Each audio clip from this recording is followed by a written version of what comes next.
그 소녀를 처음 본 순간 숨이 멎을 것 같았습니다.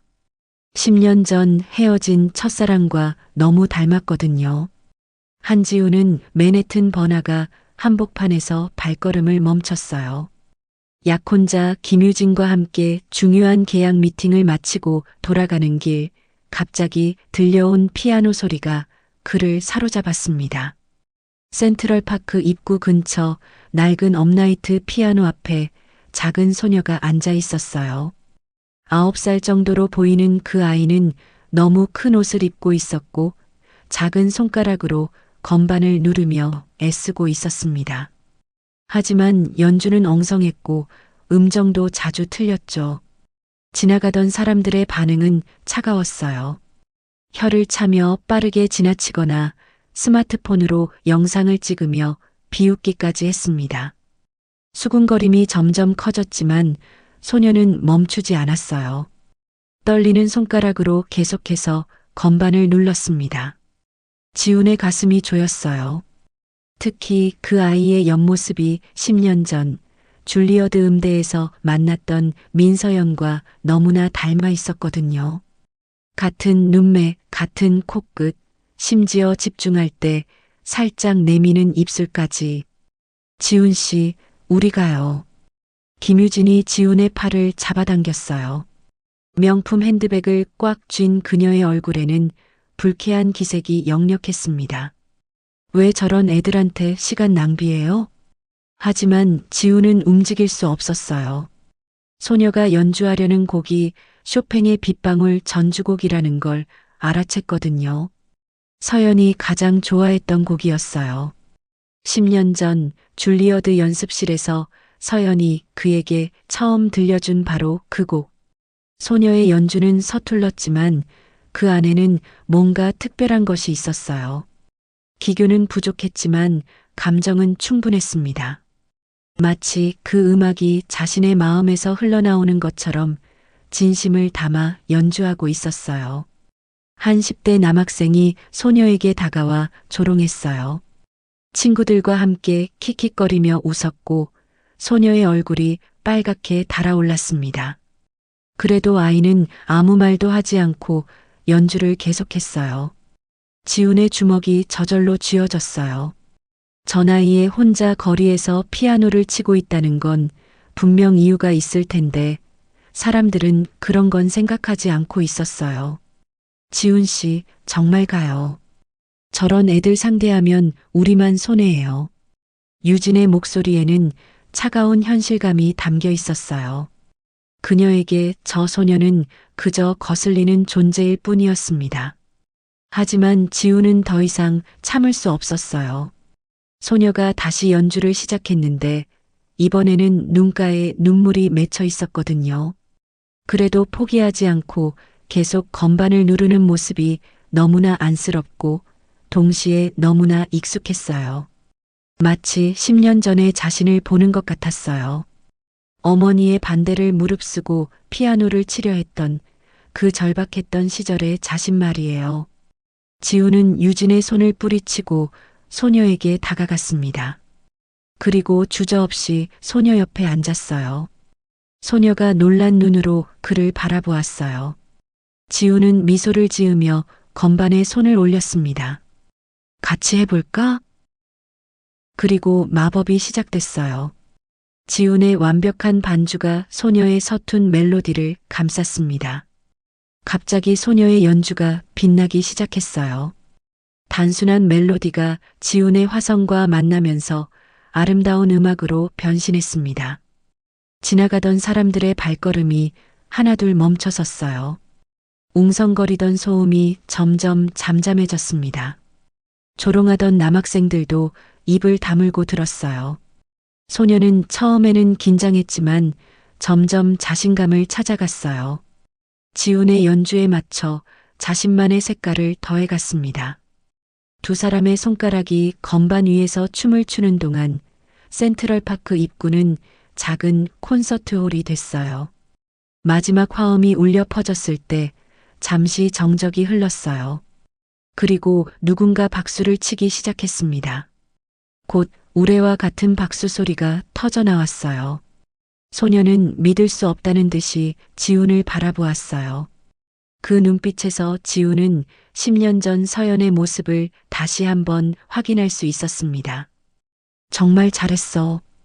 지훈이 소녀에게 말했을 때 그는 자신의 목소리가 떨리고 있다는 걸 깨달았어요. 이 아이에게서 느끼는 묘한 친밀감, 설명할 수 없는 끌림이 그를 당황스럽게 만들었습니다. 감사해요, 아저씨. 소녀의 맑은 목소리가 지훈의 가슴 깊은 곳을 울렸어요. 그 순간 그는 확신했습니다. 이 만남이 단순한 우연이 아니라는 것을.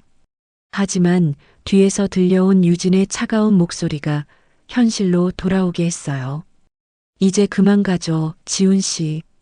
그날 밤 지훈은 잠을 이룰 수 없었어요. 호텔 침대에 누워 천장을 바라보며 계속해서 그 소녀를 떠올렸습니다.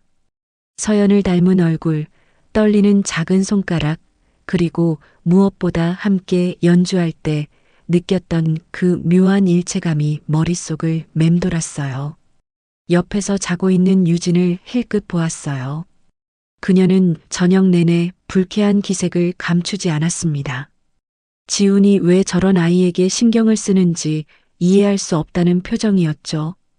다음 날 오후 지훈은 혼자 센트럴파크로 향했어요. 유진에게는 거래처와의 추가 미팅이 있다고 둘러댔습니다. 다시 그 자리에 가보니 소녀가 있었어요. 어제와 같은 자리에서 같은 피아노를 치고 있었습니다. 하지만 오늘은 사람들의 반응이 달랐어요. 어제의 환상적인 연주를 본 몇몇 사람들이 기억하고 있었거든요. 소녀도 어제보다는 자신감 있게 연주하고 있었어요. 하지만 혼자서는 역시 한계가 있었습니다. 지훈이 다가가자 소녀의 얼굴이 환하게 밝아졌어요. 그 모습에서 지훈은 또다시 서연의 모습을 떠올렸습니다. 서연도 그를 볼 때마다 저렇게 환하게 웃곤 했었죠. 아저씨, 또 왔어요? 어제 약속했잖아. 지훈은 소녀 옆에 앉으며 미소 지었어요. 사실 그런 약속을 한 적은 없었지만 소녀는 기뻐했습니다. 지훈은 드뷔시의 달빛을 연주하기 시작했어요. 서연이 두 번째로 좋아했던 곡이었습니다. 소녀는 눈을 크게 뜨고 그의 연주에 집중했어요. 정말 예뻐요. 이 곡 제목이 뭐예요? 달빛이라는 곡이야. 소녀가 그 제목을 입으로 중얼거렸어요. 그 모습이 또다시 서연을 떠올리게 했습니다. 서연도 처음 이 곡을 들었을 때 같은 표정을 지었거든요. 대화를 나누면서 지훈은 소녀의 사정을 알게 됐어요. 이름은 한혜린, 9살. 아픈 어머니와 단둘이 살며 병원비를 벌기 위해 거리에서 피아노를 치고 있다는 것이었어요. 지훈의 가슴이 찢어질 것 같았어요. 9살 아이가 아픈 엄마를 위해 이런 고생을 하고 있다니. 더욱 놀라운 건 예린이가 말하는 어머니의 증상이었어요. 지속적인 기침, 밤에 숨쉬기 힘들어하는 것, 그리고 수술이 필요하다는 의사의 진단까지. 그런데 아저씨, 이상해요. 예린이가 갑자기 말했어요. 아저씨랑 같이 피아노를 치면 기분이 좋아져요. 마치 가족 같은 느낌이에요. 지훈의 심장이 크게 뛰었어요. 가족 같다니. 그 말이 왜 이렇게 마음에 와닿는 걸까요? 자신도 예린이와 함께 있으면 묘한 안정감을 느꼈거든요. 나도 그래. 예린이와 함께 연주하면 마음이 편해져. 정말요? 그럼 내일도 올 거예요? 예린이의 기대에 찬 눈빛을 보며 지훈은 고개를 끄덕였어요. 이번에는 정말로 약속이었어요. 그날 저녁 호텔로 돌아온 지훈을 유진이 기다리고 있었어요. 그녀의 표정이 심상치 않았습니다. 지훈 씨, 어디 갔다 왔어요? 잠깐 산책을 했어요. 설마 또 그 아이한테 간 거 아니죠? 유진의 날카로운 질문에 지훈은 대답하지 않았어요. 그 침묵이 답이었죠. 지훈 씨, 정말 이해 안 되는데요. 우리는 여기 일하러 온 거예요. 시간 낭비라고 하지 마세요.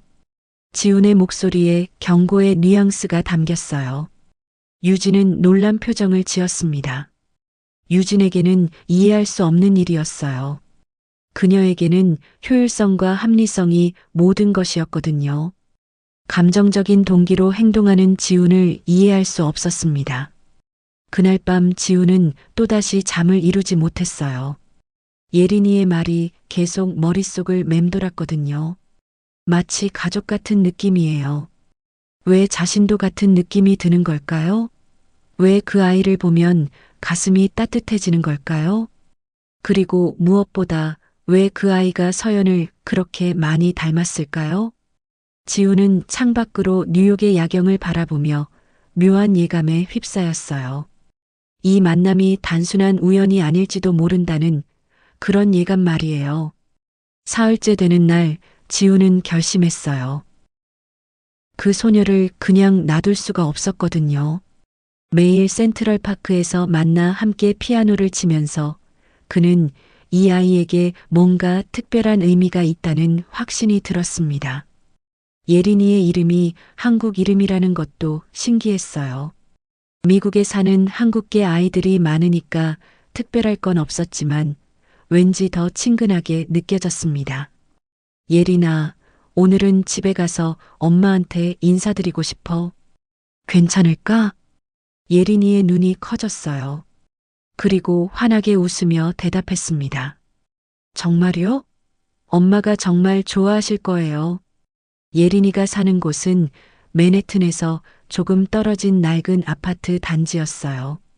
건물 외벽은 페인트가 벗겨져 있었고 복도에는 곰팡이 냄새가 났습니다. 지우는 이런 환경에서 9살 아이가 살고 있다는 게 마음 아팠어요. 3층 끝방 문 앞에서 예린이가 큰 소리로 말했어요. 엄마, 저 왔어요. 그리고 아저씨도 같이 왔어요. 좁은 원룸 아파트였어요. 낡은 소파와 작은 식탁, 그리고 침대가 전부였습니다. 하지만 깨끗하게 정리되어 있었고 곳곳에 예린이가 그린 그림들이 붙어 있어서 따뜻한 느낌이 들었어요. 잠깐만, 예린아. 엄마가 옷 좀. 침실에서 들려온 목소리에 지훈의 온몸이 얼어붙었어요. 그 목소리, 10년 동안 잊을 수 없었던 그 목소리였거든요. 문이 열리고 한 여성이 나왔어요. 머리카락은 많이 빠져서 스카프로 감싸고 있었고 얼굴은 야위어 있었지만 지우는 한 번에 알아볼 수 있었습니다. 민서연이었어요. 두 사람은 서로를 바라보며 말문이 막혔어요. 시간이 정지한 것 같았습니다. 지훈아? 서연아. 예린이가 두 사람을 번갈아 보며 고개를 갸우뚱했어요. 왜 엄마와 아저씨가 서로의 이름을 아는지 의아해했습니다. 예린아, 잠깐 밖에서 놀고 올래? 엄마가 아저씨랑 할 이야기가 있어. 서연의 목소리는 여전히 떨리고 있었어요. 예린이는 의아해했지만 엄마의 말을 따랐습니다. 문이 닫히고 나서야 두 사람은 입을 열 수 있었어요. 서연은 많이 변해 있었어요. 예전에 밝고 건강했던 모습은 찾을 수 없었습니다. 병마에 시달린 흔적이 역력했어요. 정말 너야, 서연아? 10년 만이야, 지훈아. 지훈의 목소리에 10년간 쌓인 원망이 섞여 있었어요. 그는 서연을 찾으려고 미칠 것 같았던 그 시절을 떠올렸습니다. 왜 갑자기 사라진 건지, 왜 연락도 없었는지. 서연의 눈에서 눈물이 흘러내렸어요. 그녀도 10년간 지훈을 그리워했던 것 같았습니다. 미안해. 정말 미안해, 지훈아. 서연이 조용히 말을 시작했어요. 10년 전 그날 박명숙이 찾아왔던 일을 설명했습니다. 지훈의 어머니가 돈을 주며 떠나라고 했던 것, 거부하면 지훈에게도 안 좋은 일이 생길 거라고 협박했던 것. 지훈의 얼굴이 창백해졌어요. 어머니가 그런 식으로 서연을 내쫓았다니. 그는 어머니의 성격을 알고 있었지만 이 정도일 줄은 몰랐어요. 그래도 나한테 말했어야 했어. 우리가 함께 맞설 수도 있었잖아. 너무 무서웠어, 지훈아. 그리고 서연이 잠시 망설였어요. 그리고 가장 중요한 말을 꺼냈습니다. 그때 나는 임신을 했었어. 지훈의 머릿속이 하얗게 변했어요. 임신? 그럼 설마 네 딸이야, 지훈아. 세상이 무너지는 것 같았어요. 지훈은 소파에 주저앉았습니다. 자신의 딸을, 자신의 피가 흐르는 아이를 10년 동안 모르고 지냈다니. 서연이 10년간 혼자 딸을 키우며 겪었을 고생이 눈에 선했어요. 처음에는 정말 힘들었을 거예요. 하지만 예린이가 있어서 버틸 수 있었을 거고요. 지훈의 눈에서도 눈물이 흘러내렸어요. 왜 서연이 연락하지 않았는지도 이해할 수 있었습니다. 이미 다른 삶을 살고 있을 거라고 생각했을 테니까요. 나는 결혼 안 했어. 약혼은 했지만, 하지만 사랑하지 않아. 10년 동안 너를 잊을 수 없었어, 서연아. 두 사람은 한동안 말없이 서로를 바라보았어요. 10년의 시간이 만든 깊은 상처와 그리움이 그 사이에 흐르고 있었습니다. 그때 문이 열리고 예린이가 들어왔어요. 두 어른이 울고 있는 걸 보고 놀랐습니다. 왜 울어요? 싸웠어요? 아니야, 예린아. 싸운 게 아니야. 서연이 딸을 끌어안았어요. 그리고 지훈을 바라보며 조심스럽게 말했습니다. 예린아, 사실은 아저씨가 네 아빠야. 예린이의 눈이 동그래졌어요. 그리고 천천히 지훈에게 다가왔습니다. 정말요? 정말 제 아빠예요? 지훈은 무릎을 꿇고 예린이와 눈높이를 맞춰주었어요. 그래, 예린아. 미안해. 지금까지 몰랐어서 정말 미안해. 그러고 보니 아저씨랑 피아노 칠 때 기분이 좋았어요. 정말 가족 같았거든요. 그 말에 지훈의 가슴이 터질 것 같았어요. 혈연의 끌림이란 게 정말 있는 걸까요? 아이도 본능적으로 느꼈던 걸까요? 하지만 그때 문이 갑자기 열렸어요. 지훈 씨, 김유진이 들어섰어요. 그녀는 지훈의 행동을 의심해서 거짓말을 확인한 후 택시를 타고 그를 따라왔던 것입니다.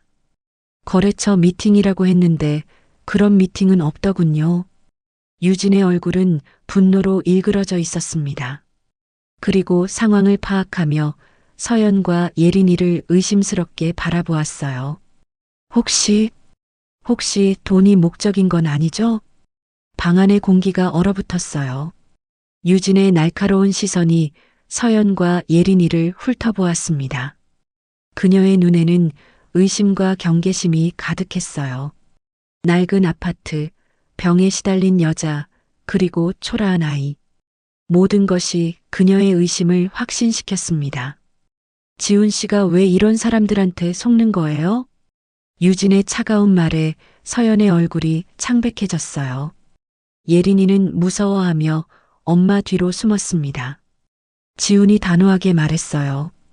예린이는 자신의 친딸이고 서연과는 10년 전 연인 사이였으며 어머니의 강요로 헤어지게 됐다고 설명했습니다.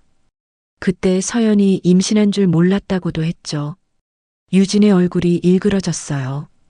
수년간 준비해온 결혼, 재벌가의 며느리라는 지위, 모든 것이 한순간에 무너지는 것 같았습니다. 하지만 그녀는 쉽게 포기할 수 없었어요.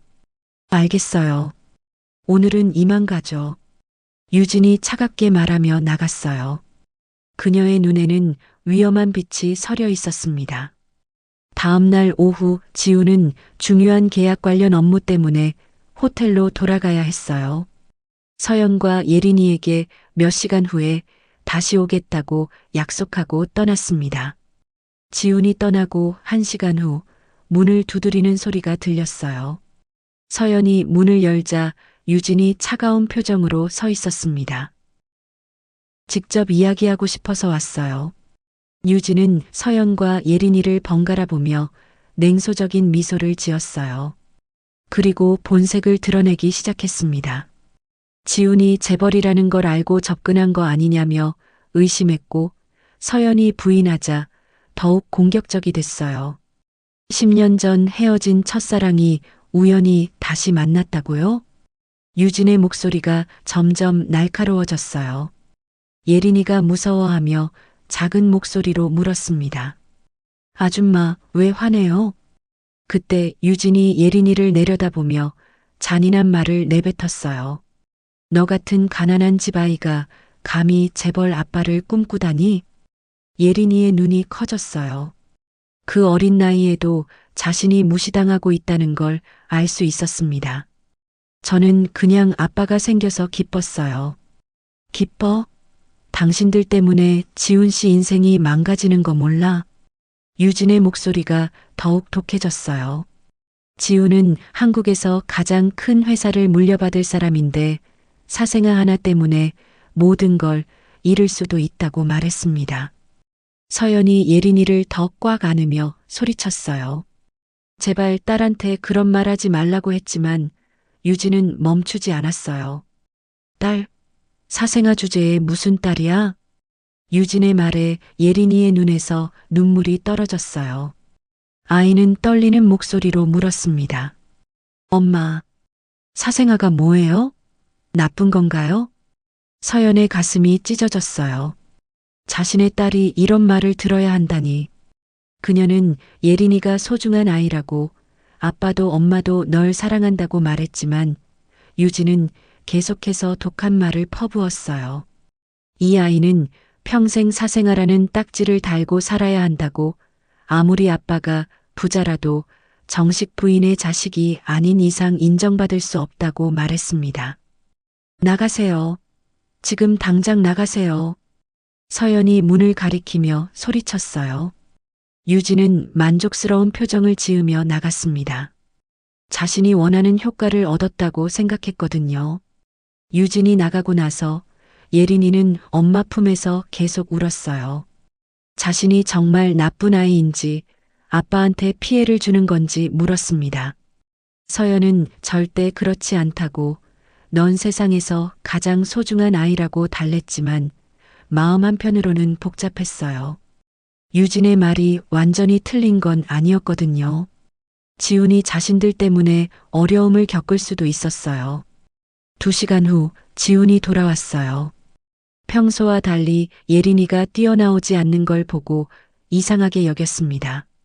안으로 들어가 보니 예린이가 엄마 품에서 울고 있었어요. 서연이 주저하며 유진이 왔던 일을 설명했어요. 지훈의 얼굴이 점점 굳어졌습니다. 유진이 예린이한테 그런 잔인한 말을 했다는 걸 알게 됐을 때 그는 분노로 온몸이 떨렸어요. 아빠, 저 때문에 아빠가 힘들어지는 거예요? 저는 아빠가 있으면 안 되는 건가요? 예린이의 떨리는 질문에 지훈의 마음이 찢어졌어요. 자신의 딸이 이런 상처를 받다니. 그는 무릎을 꿇고 예린이와 눈높이를 맞춰주며 단호하게 말했습니다. 예린아, 넌 세상에서 가장 소중한 아빠의 딸이야. 누가 뭐라고 해도 그건 변하지 않아. 지훈이 예린이를 꽉 안아주었어요. 그리고 서연을 바라보며 결심에 찬 목소리로 말했습니다. 내일 한국으로 돌아가자. 이 모든 걸 정리하고 올게.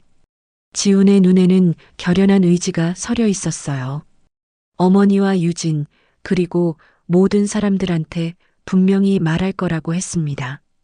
서연과 예린이가 자신의 가족이라고. 더 이상 누구도 자신의 가족을 상처 입히도록 놔두지 않겠다는 다짐이 담겨 있었습니다. 인천공항에 내린 지훈의 발걸음은 무거웠어요. 유진은 옆에서 차가운 침묵을 지키고 있었고 지훈의 마음은 온통 미국에 남겨둔 서연과 예린이 생각뿐이었어요. 공항에서 나오자마자 검은 벤츠가 기다리고 있었어요. 박명숙이 보낸 차였습니다. 운전기사는 정중하게 인사했지만 지훈은 그저 고개만 끄덕였어요. 강남 한복판에 있는 박명숙의 저택은 여전히 위압적이었어요.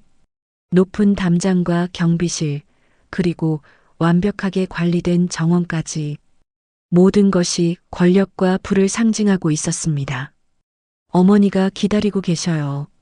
집사가 지훈을 응접실로 안내했어요.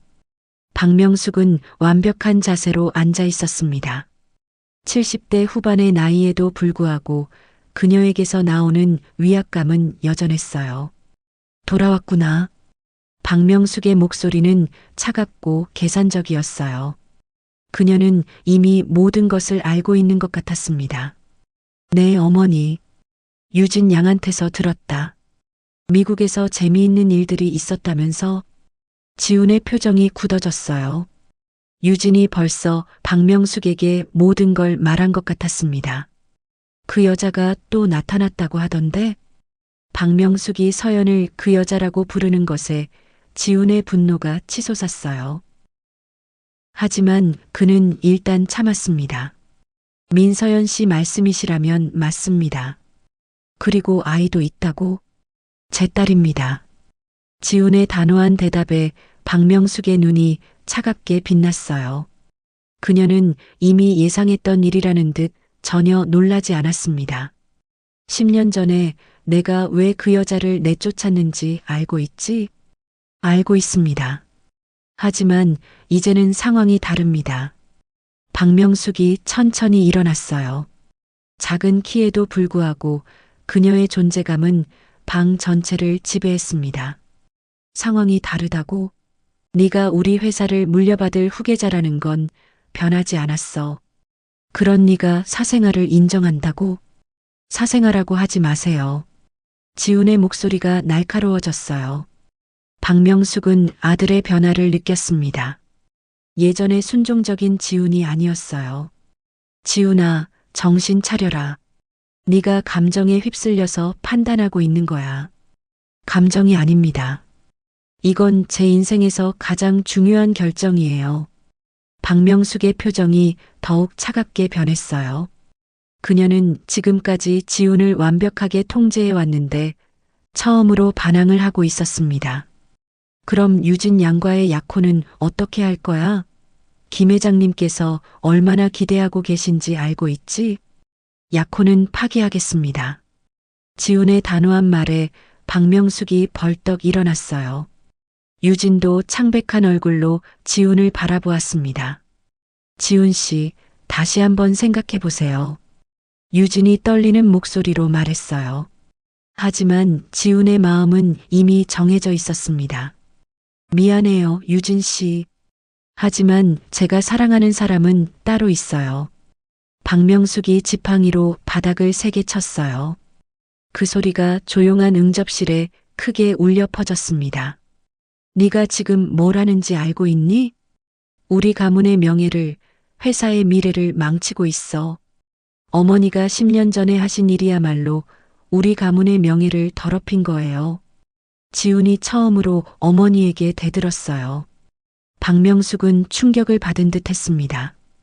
10년 전 어머니는 임신한 여자를 협박해서 내쫓으셨어요.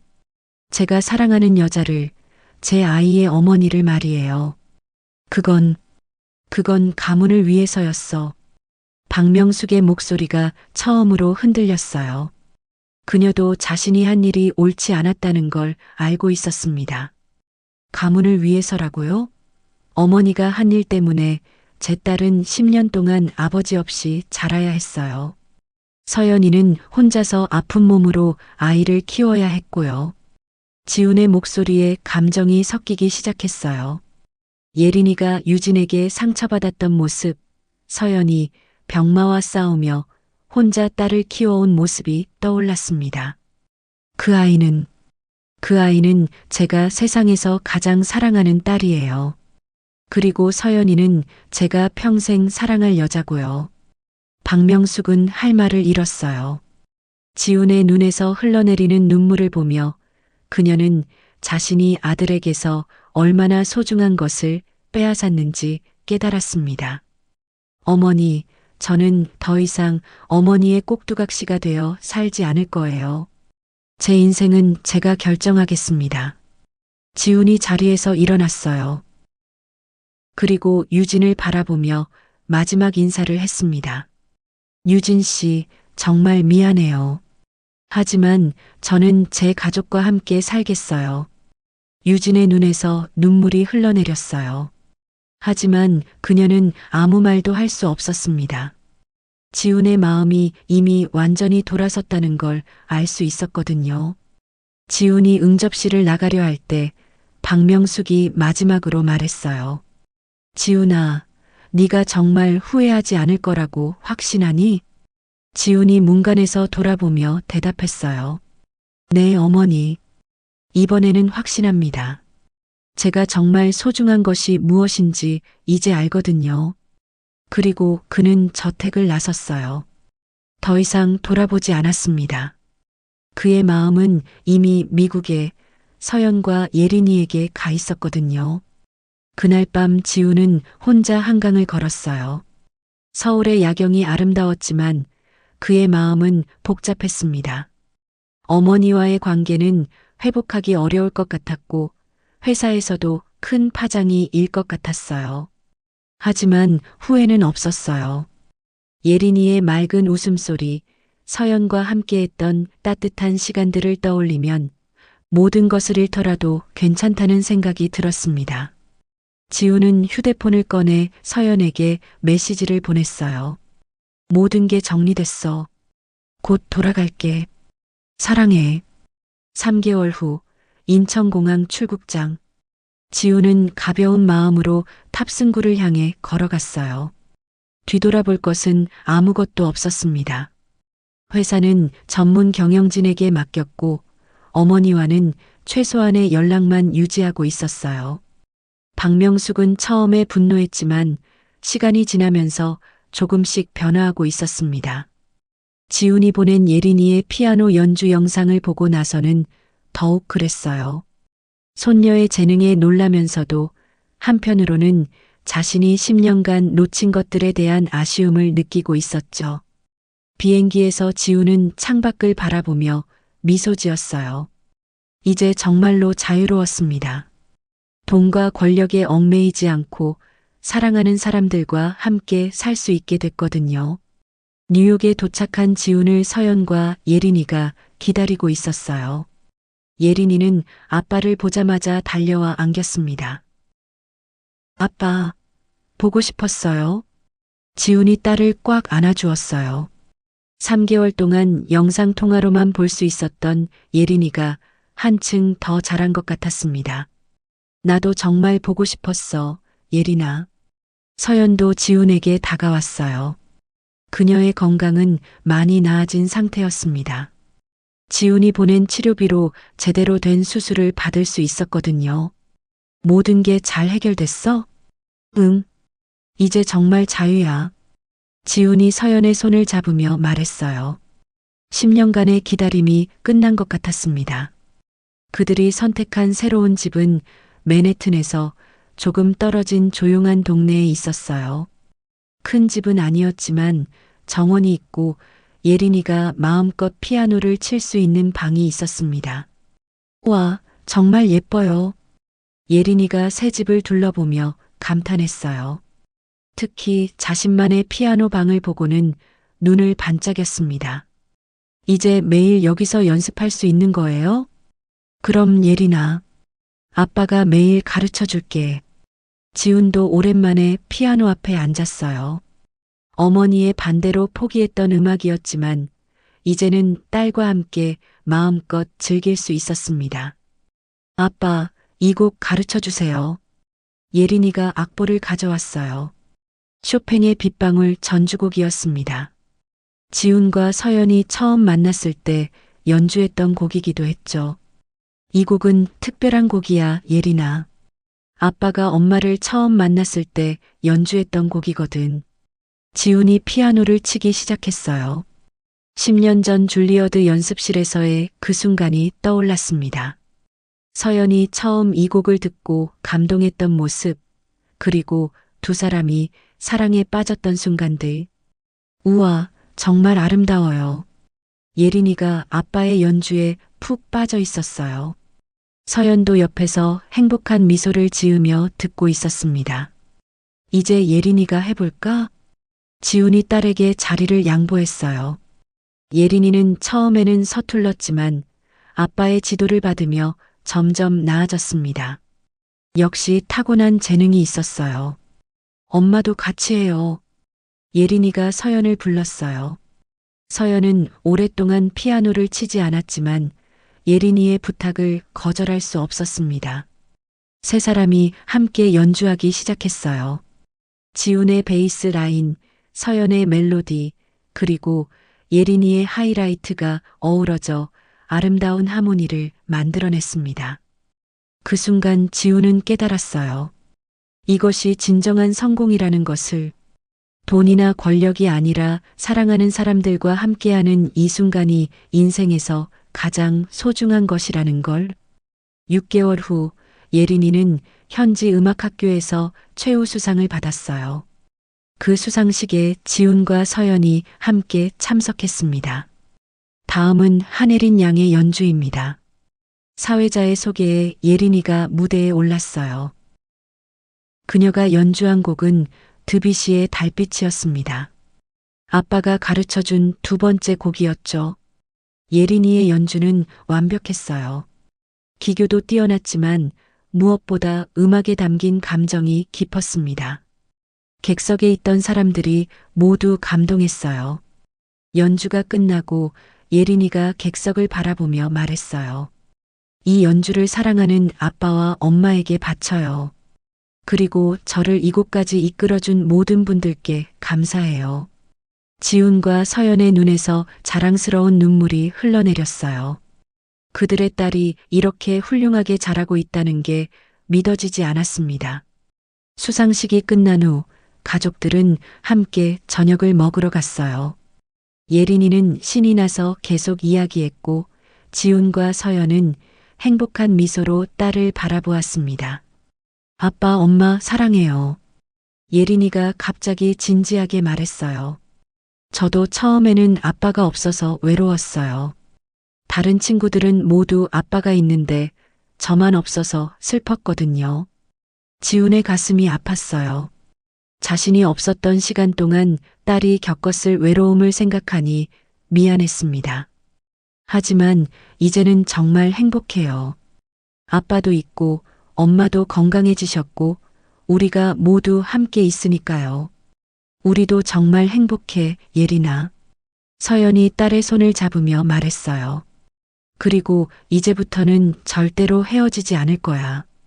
지훈도 두 사람의 손을 잡았어요. 10년간의 아픔과 그리움이 모두 치유되는 것 같았습니다. 그날 밤 집으로 돌아온 가족들은 거실에서 함께 피아노를 쳤어요. 더 이상 거리에서 동냥하기 위한 연주가 아니라 순수한 기쁨을 위한 연주였습니다. 창밖으로 뉴욕의 야경이 보였어요. 번쩍이는 불빛들이 마치 그들의 미래를 축복해주는 것 같았습니다. 지훈은 서연의 어깨에 머리를 기대며 말했어요. 고마워, 서연아. 예린이를 이렇게 훌륭하게 키워줘서. 고마운 건 나야. 우리를 찾아줘서, 그리고 끝까지 포기하지 않아서. 두 사람은 조용히 딸의 연주를 들었어요. 예린이는 이제 완전히 자신의 것이 된 피아노로 아름다운 멜로디를 만들어내고 있었습니다. 그 선율은 새로운 시작을 알리는 희망의 노래였어요. 10년간 엇갈렸던 운명이 마침내 하나로 모인 가족의 노래. 그리고 앞으로 함께 만들어갈 아름다운 미래의 노래였습니다. 오늘 이야기 어떠셨나요? 이야기가 재밌으셨다면 구독과 좋아요 부탁드려요. 그리고 여러분의 감상을 댓글로 남겨주시면 저희에게는 큰 힘이 됩니다. 오늘도 시청해주셔서 감사합니다.